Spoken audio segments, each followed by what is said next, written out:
Kasparian, a host of the popular liberal podcast The Young Turks, has been taking some decidedly non-liberal positions recently.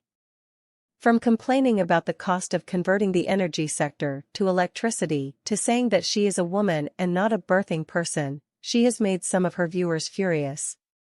But perhaps none of her stances has gotten her audience more agitated with her than when she apologized for promoting a Democrat grifter against Florida Republican Governor Ron DeSantis. "The only person that should be held responsible for that is me. I'm the executive producer of the show and I screwed up royally," the host said.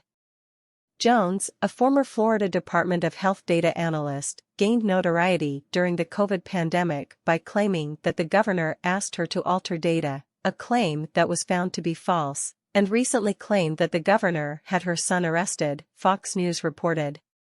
"Part of the reason why I screwed up is because I had all these biases, of course, against Ron DeSantis," she said. She said she did not mind that she had a bias, but in this case it blinded her to the facts. "I should have done my due diligence, and I failed to do so.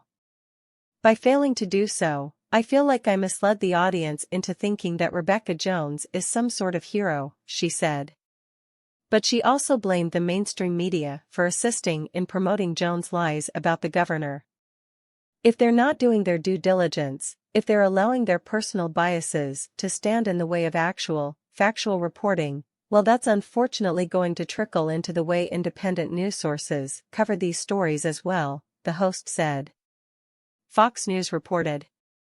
The progressive outlet wasn't the only one to parrot Jones' conspiracy theories.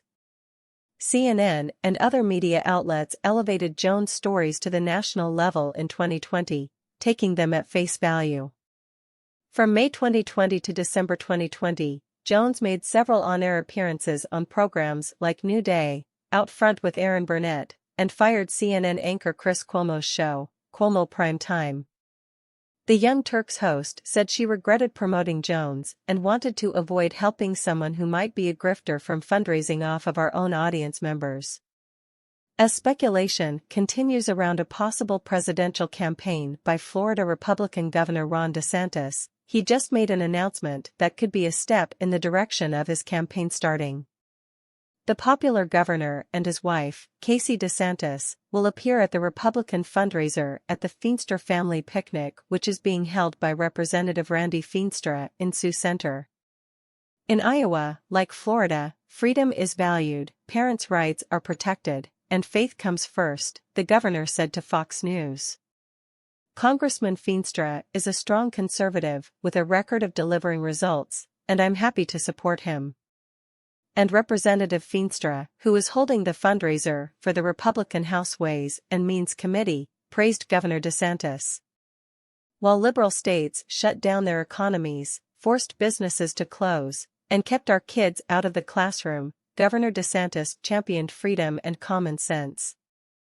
Florida, like Iowa, are clear examples of what strong conservative leadership can deliver for our country, he said to Fox News. Fox News reported. Feenstra's prior two family picnic fundraisers hosted former Vice President Mike Pence, who's widely expected to launch his own 2024 bid, and former United Nations Ambassador Nikki Haley, whose presidential campaign has struggled to get out of Trump's shadow. A source familiar with planning the event clarified that DeSantis' invitation did not constitute an endorsement for 2024, but suggested that it signaled the Florida governor was very much still a possible White House contender. The source referred to Feenstra as a power broker in Iowa politics. "If you want to win in Iowa, talk to Randy Feenstra, because he is well liked," a source said to Fox News. In the state of Iowa, as potential presidential candidates come through, Randy wants to be an ambassador to everybody and explain what's important to Iowa. You know, Iowans want a secure border. They want wasteful spending slashed and cut. They want someone that understands agriculture. I think Governor DeSantis represents that, and Randy certainly wants to welcome him and introduce him to Iowans who share those same values.